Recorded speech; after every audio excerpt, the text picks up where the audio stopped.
ಈಗಾಗಲೇ Israel, America ಹಾಗೂ Iran ಮಧ್ಯೆ ನಡೀತಾ ಇರುವಂತಹ ಈ ರಣಭೀಕರ ದಾಳಿ ಇದೆಯಲ್ಲ, ಈ ಹೋರಾಟ, ಈ ಯುದ್ಧ ಮುಂದುವರೆದಿದೆ. ಮಾಡು ಇಲ್ಲವೇ ಮಡಿ ಸಂಗ್ರಾಮಕ್ಕೆ ಇರಾನ್ ಇಳಿದಿದೆ. ಅಂತಿಮ ಉಸಿರಿರೋವರೆಗೂ ಕೂಡ ಹೋರಾಟದ ಸಂಕಲ್ಪವನ್ನ ಇರಾನ್ ಮಾಡಿದೆ. ಖಮೇನಿ ಹತ್ಯೆ ಮಾಡಿದವರ ವಿರುದ್ಧ ಸೇಡಿನ ಸಂಗ್ರಾಮ. ಮಧ್ಯಪ್ರಾಚ್ಯದಲ್ಲಿ 4ನೇ ದಿನ ಕ್ಷಿಪಣಿಗಳ ಸುನಾಮಿ, ಕ್ಷಿಪಣಿಗಳ ಸುರಿಮಳೆ. ಮಧ್ಯಪ್ರಾಚ್ಯ ದೇಶಗಳಾದ್ಯಂತ ಇರಾನ್ ನಡೆಸ್ತಾ ಇರುವಂತಹ ಈ ಘನಘೋರ ದಾಳಿ, ಖಮೇನಿ ಹತ್ಯೆ ಮಾಡಿದವರ ವಿರುದ್ಧ ಈ ಸೇಡಿನ ಸಂಗ್ರಾಮ ಮುಂದುವರೆದಿದೆ. ಇರಾನ್ನಿಂದ ಪ್ರತಿ ದಾಳಿಗಳು ನಡೀತಾನೆ ಇದೆ. ಅಂತಿಮ ಉಸಿರಿರೋವರೆಗೂ ಕೂಡ ನಾವು ಹೋರಾಟವನ್ನ ಮಾಡ್ತೀವಿ ಅನ್ನುವಂಥ ಸಂಕಲ್ಪವನ್ನ ಈಗ ಇರಾನ್ ಮಾಡಿಕೊಂಡಿದೆ. ಮಧ್ಯಪ್ರಾಚ್ಯದಲ್ಲಿ ಇರುವಂತಹ ಈ ಅಮೆರಿಕಾದ ಸೇನಾ ನೆಲೆಗಳು, ವಾಯು ನೆಲೆಗಳು, ಇದೆಲ್ಲವೂ ಕೂಡ ಈಗ ಸದ್ಯಕ್ಕೆ ಇರಾನ್ಗೆ ಇರುವಂಥ ಬಹಳ ಪ್ರಮುಖವಾಗಿರುವಂಥ ಟಾರ್ಗೆಟ್. ಸಂಘರ್ಷ ಈಗಾಗಲೇ ಹೆಚ್ಚಾಗ್ತಾ ಇದೆ. ಈ ಸಂಘರ್ಷ ನಿಲ್ಲುವಂಥ ಸೂಚನೆಗಳು ಸದ್ಯಕ್ಕಿಲ್ಲ, ಅದರ ಬಗ್ಗೆ ಚರ್ಚೆಯೂ ಇಲ್ಲ, ನಾವು ಇದಕ್ಕೆ ತಲೆಬಾಗೋದೇ ಇಲ್ಲ ಅನ್ನುವಂಥ ನಿಟ್ಟಿನಲ್ಲಿ ಇರಾನ್ ಹೇಳ್ತಾ ಇದೆ. ಯಾವ ಆತಂಕ ಇತ್ತೋ ಆ ಆತಂಕ ಈಗ ನಡೀತಾ ಇದೆ. 4ನೇ ದಿನದ ಯುದ್ಧ ಇವತ್ತು. 3 ದಿನದವರೆಗೂ ಕೂಡ ಏನೇನು ನಡೀತು ಅನ್ನೋದನ್ನು ಗಮನಿಸ್ತಾ ಇದ್ದೀವಿ. ಇರಾನ್ ಮೇಲೆ ಅಮೆರಿಕ ದಾಳಿ ನಡೆಸೋದು ಬಹಳ ನಿರೀಕ್ಷಿತ ಆಗಿತ್ತು. ಆದರೆ ಇರಾನ್ನ ಪ್ರತಿ ದಾಳಿಗಳಿದೆಯಲ್ಲ, ಅದನ್ನು ಬಹುಶಃ ಯಾರು ಊಹಿಸಿರ್ಲಿಕ್ಕಿಲ್ಲ. ಅದು 12 ದೇಶಗಳು, ಅನಂತರದಲ್ಲಿ 15 ದೇಶಗಳನ್ನು ಕೂಡ ಈಗ ವ್ಯಾಪಿಸಿದೆ. ಅನೇಕ ಸೇನಾ ನೆಲೆಗಳನ್ನು ಟಾರ್ಗೆಟ್ ಮಾಡಿಕೊಂಡು ಈಗ ಇರಾನ್ ನಡೆಸ್ತಾ ಇರುವಂತಹ ದಾಳಿ, ಅಮೆರಿಕದ ಸೇನಾ ನೆಲೆಗಳು ಜೊತೆಯಲ್ಲಿ ವಾಯು ನೆಲೆಗಳು, ಇದೆಲ್ಲವೂ ಕೂಡ ಈಗ ಇರಾನ್ನ ಟಾರ್ಗೆಟ್. ಅದರ ಜೊತೆಯಲ್ಲಿ ಅಮೆರಿಕ ಹಾಗೂ ಇಸ್ರೇಲ್ಗೆ ಯಾರೆಲ್ಲ ಸಹಾಯ ಹಸ್ತವನ್ನು ಚಾಚ್ತಾ ಇದ್ದಾರೋ, ಅದರ ಜೊತೆಯಲ್ಲಿ ಯಾರೆಲ್ಲ ಬೆಂಬಲವಾಗಿ ನಿಂತಿದ್ದಾರೋ ಅವರೆಲ್ಲರೂ ಕೂಡ ಈಗ ಸದ್ಯಕ್ಕೆ ಇರಾನ್ಗೆ ಇರುವಂಥ ಪ್ರಮುಖ ಟಾರ್ಗೆಟ್. ಅದರಲ್ಲೂ ಖಮೇನಿ ಹತ್ಯೆಯಾದ ನಂತರದಲ್ಲಿ ನಡೀತಾ ಇರುವಂಥ ದಾಳಿ ಇದೆಯಲ್ಲ, ಇದು ಮತ್ತೊಂದು ಲೆವೆಲ್ಗೆ ಹೋಗಿದೆ. ಈಗ ಸರ್ವೋಚ್ಚ ನಾಯಕನನ್ನ ಕಳೆದುಕೊಂಡಂಥ ಇರಾನ್ ಇನ್ನೆಷ್ಟು ದಿನಗಳ ಕಾಲ ಈ ಯುದ್ಧವನ್ನ ಮುಂದುವರಿಸಬಹುದು, ಯಾವ ರೀತಿಯಲ್ಲಿ ಸಾಗಬಹುದು ಅನ್ನೋದಕ್ಕೆ ಒಂದಷ್ಟು ಚಿತ್ರಣಗಳು ಸಿಗ್ತಾ ಇದೆ.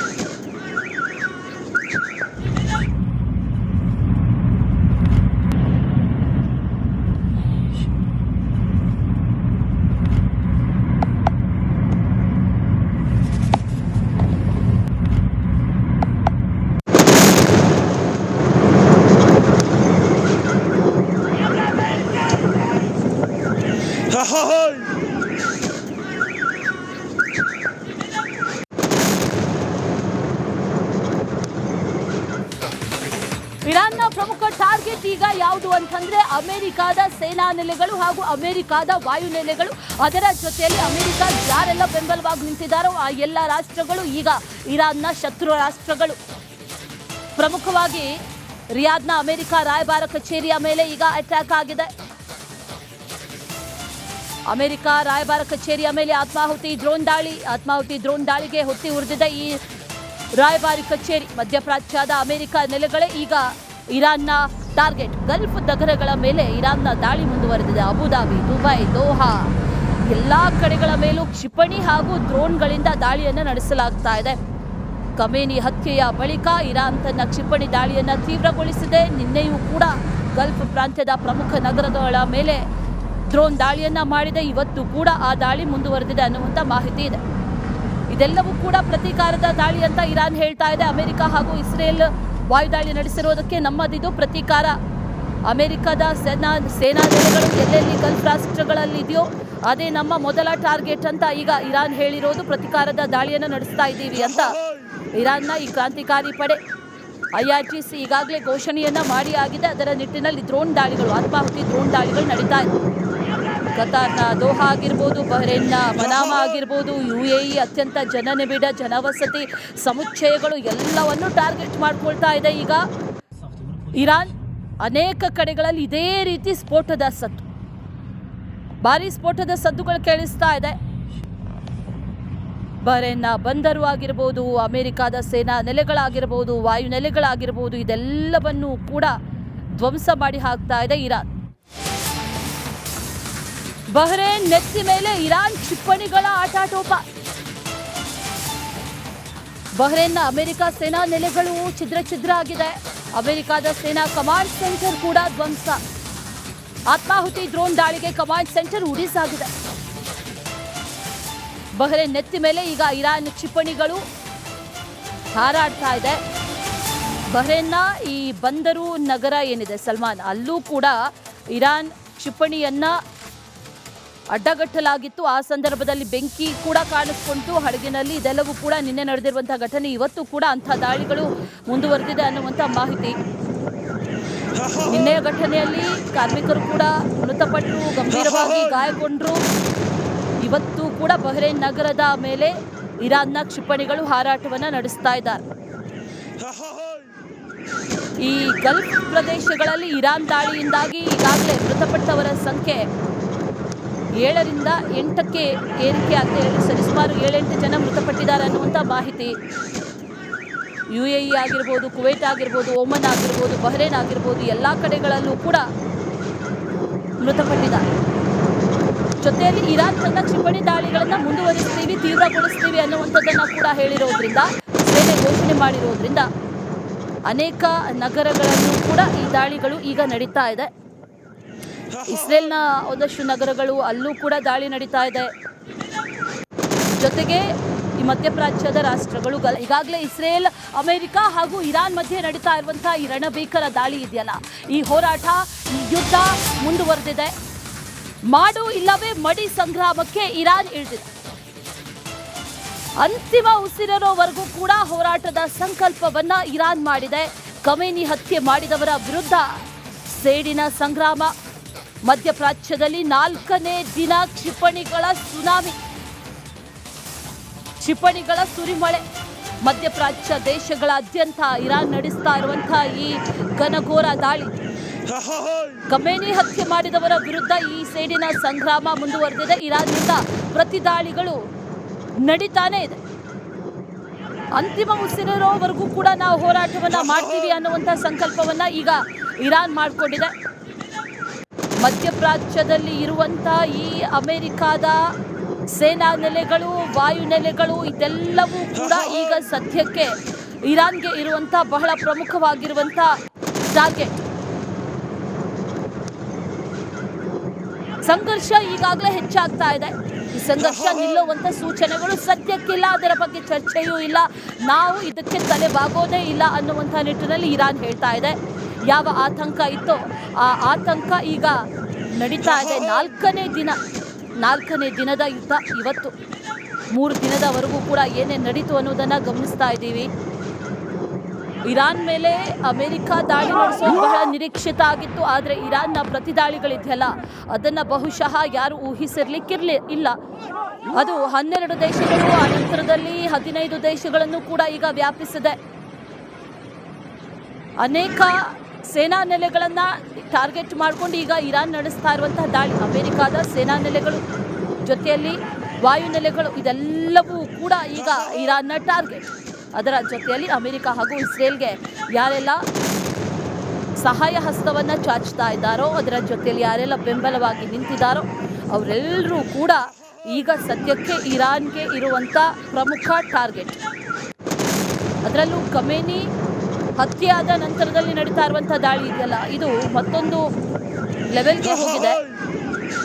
ಈಗ ಸರ್ವೋಚ್ಚ ನಾಯಕನನ್ನ ಕಳೆದುಕೊಂಡಂಥ ಇರಾನ್ ಇನ್ನೆಷ್ಟು ದಿನಗಳ ಕಾಲ ಈ ಯುದ್ಧವನ್ನ ಮುಂದುವರಿಸಬಹುದು, ಯಾವ ರೀತಿಯಲ್ಲಿ ಸಾಗಬಹುದು ಅನ್ನೋದಕ್ಕೆ ಒಂದಷ್ಟು ಚಿತ್ರಣಗಳು ಸಿಗ್ತಾ ಇದೆ.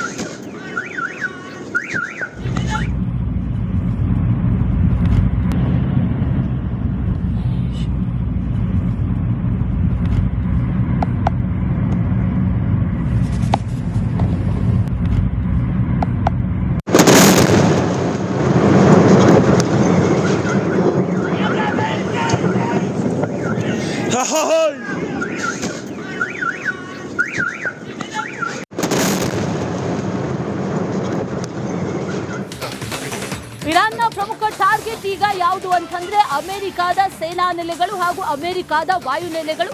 ಅದರ ಜೊತೆಯಲ್ಲಿ ಅಮೆರಿಕ ಯಾರೆಲ್ಲ ಬೆಂಬಲವಾಗಿ ನಿಂತಿದ್ದಾರೋ ಆ ಎಲ್ಲ ರಾಷ್ಟ್ರಗಳು ಈಗ ಇರಾನ್ನ ಶತ್ರು ರಾಷ್ಟ್ರಗಳು. ಪ್ರಮುಖವಾಗಿ ರಿಯಾದ್ನ ಅಮೆರಿಕ ರಾಯಭಾರ ಕಚೇರಿಯ ಮೇಲೆ ಈಗ ಅಟ್ಯಾಕ್ ಆಗಿದೆ. ಅಮೆರಿಕ ರಾಯಭಾರ ಕಚೇರಿಯ ಮೇಲೆ ಆತ್ಮಾಹುತಿ ಡ್ರೋನ್ ದಾಳಿಗೆ ಹೊತ್ತಿ ಉರಿದಿದ್ದ ಈ ರಾಯಭಾರಿ ಕಚೇರಿ ಮಧ್ಯಪ್ರಾಚ್ಯದ ಅಮೆರಿಕ ನೆಲೆಗಳೇ ಈಗ ಇರಾನ್ನ ಟಾರ್ಗೆಟ್. ಗಲ್ಫ್ ನಗರಗಳ ಮೇಲೆ ಇರಾನ್ನ ದಾಳಿ ಮುಂದುವರೆದಿದೆ. ಅಬುಧಾಬಿ, ದುಬೈ, ದೋಹಾ ಎಲ್ಲಾ ಕಡೆಗಳ ಮೇಲೂ ಕ್ಷಿಪಣಿ ಹಾಗೂ ಡ್ರೋನ್ಗಳಿಂದ ದಾಳಿಯನ್ನು ನಡೆಸಲಾಗ್ತಾ ಇದೆ. ಖಮೇನಿ ಹತ್ಯೆಯ ಬಳಿಕ ಇರಾನ್ ತನ್ನ ಕ್ಷಿಪಣಿ ದಾಳಿಯನ್ನು ತೀವ್ರಗೊಳಿಸಿದೆ. ನಿನ್ನೆಯೂ ಕೂಡ ಗಲ್ಫ್ ಪ್ರಾಂತ್ಯದ ಪ್ರಮುಖ ನಗರಗಳ ಮೇಲೆ ಡ್ರೋನ್ ದಾಳಿಯನ್ನ ಮಾಡಿದೆ. ಇವತ್ತು ಕೂಡ ಆ ದಾಳಿ ಮುಂದುವರೆದಿದೆ ಅನ್ನುವಂಥ ಮಾಹಿತಿ ಇದೆ. ಇದೆಲ್ಲವೂ ಕೂಡ ಪ್ರತೀಕಾರದ ದಾಳಿ ಅಂತ ಇರಾನ್ ಹೇಳ್ತಾ ಇದೆ. ಅಮೆರಿಕ ಹಾಗೂ ಇಸ್ರೇಲ್ ವಾಯುದಾಳಿ ನಡೆಸಿರೋದಕ್ಕೆ ನಮ್ಮದಿದು ಪ್ರತೀಕಾರ. ಅಮೆರಿಕದ ಸೇನಾ ನೆಲೆಗಳು ಎಲ್ಲೆಲ್ಲಿ ಗಲ್ಫ್ ರಾಷ್ಟ್ರಗಳಲ್ಲಿದೆಯೋ ಅದೇ ನಮ್ಮ ಮೊದಲ ಟಾರ್ಗೆಟ್ ಅಂತ ಈಗ ಇರಾನ್ ಹೇಳಿರೋದು. ಪ್ರತೀಕಾರದ ದಾಳಿಯನ್ನು ನಡೆಸ್ತಾ ಇದ್ದೀವಿ ಅಂತ ಇರಾನ್ನ ಈ ಕ್ರಾಂತಿಕಾರಿ ಪಡೆ IRGC ಈಗಾಗಲೇ ಘೋಷಣೆಯನ್ನ ಮಾಡಿ ಆಗಿದೆ. ಅದರ ನಿಟ್ಟಿನಲ್ಲಿ ಆತ್ಮಾಹುತಿ ಡ್ರೋನ್ ದಾಳಿಗಳು ನಡೀತಾ ಇದೆ. ಕತಾರ್ನ ದೋಹಾ ಆಗಿರ್ಬೋದು, ಬಹ್ರೇನ್ನ ಮನಾಮಾ ಆಗಿರ್ಬೋದು, UAE ಅತ್ಯಂತ ಜನನಿಬಿಡ ಜನವಸತಿ ಸಮುಚ್ಚಯಗಳು ಎಲ್ಲವನ್ನು ಟಾರ್ಗೆಟ್ ಮಾಡ್ಕೊಳ್ತಾ ಇದೆ. ಈಗ ಇರಾನ್ ಅನೇಕ ಕಡೆಗಳಲ್ಲಿ ಇದೇ ರೀತಿ ಭಾರಿ ಸ್ಫೋಟದ ಸದ್ದುಗಳು ಕೇಳಿಸ್ತಾ ಇದೆ. ಬಹ್ರೇನ್ನ ಬಂದರು ಆಗಿರ್ಬೋದು, ಅಮೆರಿಕದ ಸೇನಾ ನೆಲೆಗಳಾಗಿರ್ಬೋದು, ವಾಯು ನೆಲೆಗಳಾಗಿರ್ಬೋದು, ಇದೆಲ್ಲವನ್ನೂ ಕೂಡ ಧ್ವಂಸ ಮಾಡಿ ಹಾಕ್ತಾ ಇದೆ ಇರಾನ್.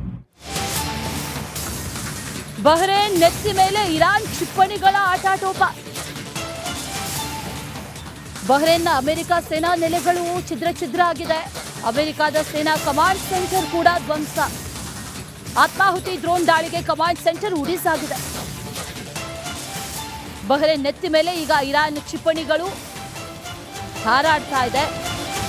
ಬಹ್ರೇನ್ನ ಈ ಬಂದರು ನಗರ ಏನಿದೆ ಸಲ್ಮಾನ್, ಅಲ್ಲೂ ಕೂಡ ಇರಾನ್ ಕ್ಷಿಪಣಿಯನ್ನ ಅಡ್ಡಗಟ್ಟಲಾಗಿತ್ತು. ಆ ಸಂದರ್ಭದಲ್ಲಿ ಬೆಂಕಿ ಕೂಡ ಕಾಣಿಸ್ಕೊಂತು ಹಡಗಿನಲ್ಲಿ. ಇದೆಲ್ಲವೂ ಕೂಡ ನಿನ್ನೆ ನಡೆದಿರುವಂತಹ ಘಟನೆ. ಇವತ್ತು ಕೂಡ ಅಂಥ ದಾಳಿಗಳು ಮುಂದುವರೆದಿದೆ ಅನ್ನುವಂಥ ಮಾಹಿತಿ. ನಿನ್ನೆಯ ಘಟನೆಯಲ್ಲಿ ಕಾರ್ಮಿಕರು ಕೂಡ ಮೃತಪಟ್ಟರು, ಗಂಭೀರವಾಗಿ ಗಾಯಗೊಂಡರು. ಇವತ್ತು ಕೂಡ ಬಹ್ರೇನ್ ನಗರದ ಮೇಲೆ ಇರಾನ್ನ ಕ್ಷಿಪಣಿಗಳು ಹಾರಾಟವನ್ನು ನಡೆಸ್ತಾ ಇದ್ದಾರೆ. ಈ ಗಲ್ಫ್ ಪ್ರದೇಶಗಳಲ್ಲಿ ಇರಾನ್ ದಾಳಿಯಿಂದಾಗಿ ಈಗಾಗಲೇ ಮೃತಪಟ್ಟವರ ಸಂಖ್ಯೆ 7ರಿಂದ 8ಕ್ಕೆ ಏರಿಕೆ ಆಗಿದೆ. ಸರಿಸುಮಾರು 7-8 ಜನ ಮೃತಪಟ್ಟಿದ್ದಾರೆ ಅನ್ನುವಂಥ ಮಾಹಿತಿ. UAE ಆಗಿರ್ಬೋದು, ಕುವೈಟ್ ಆಗಿರ್ಬೋದು, ಓಮನ್ ಆಗಿರ್ಬೋದು, ಬಹ್ರೇನ್ ಆಗಿರ್ಬೋದು, ಎಲ್ಲ ಕಡೆಗಳಲ್ಲೂ ಕೂಡ ಮೃತಪಟ್ಟಿದ್ದಾರೆ. ಜೊತೆಯಲ್ಲಿ ಇರಾನ್ ತನ್ನ ಕ್ಷಿಪಣಿ ದಾಳಿಗಳನ್ನು ಮುಂದುವರಿಸ್ತೀವಿ, ತೀವ್ರಗೊಳಿಸ್ತೀವಿ ಅನ್ನುವಂಥದ್ದನ್ನು ಕೂಡ ಹೇಳಿರೋದ್ರಿಂದ, ಸೇನೆ ಘೋಷಣೆ ಮಾಡಿರೋದ್ರಿಂದ ಅನೇಕ ನಗರಗಳಲ್ಲೂ ಕೂಡ ಈ ದಾಳಿಗಳು ಈಗ ನಡೀತಾ ಇದೆ. ಇಸ್ರೇಲ್ನ ಒಂದಷ್ಟು ನಗರಗಳು ಅಲ್ಲೂ ಕೂಡ ದಾಳಿ ನಡೀತಾ ಇದೆ. ಜೊತೆಗೆ ಈ ಮಧ್ಯಪ್ರಾಚ್ಯದ ರಾಷ್ಟ್ರಗಳು, ಗಲ್ಫ್ ರಾಷ್ಟ್ರ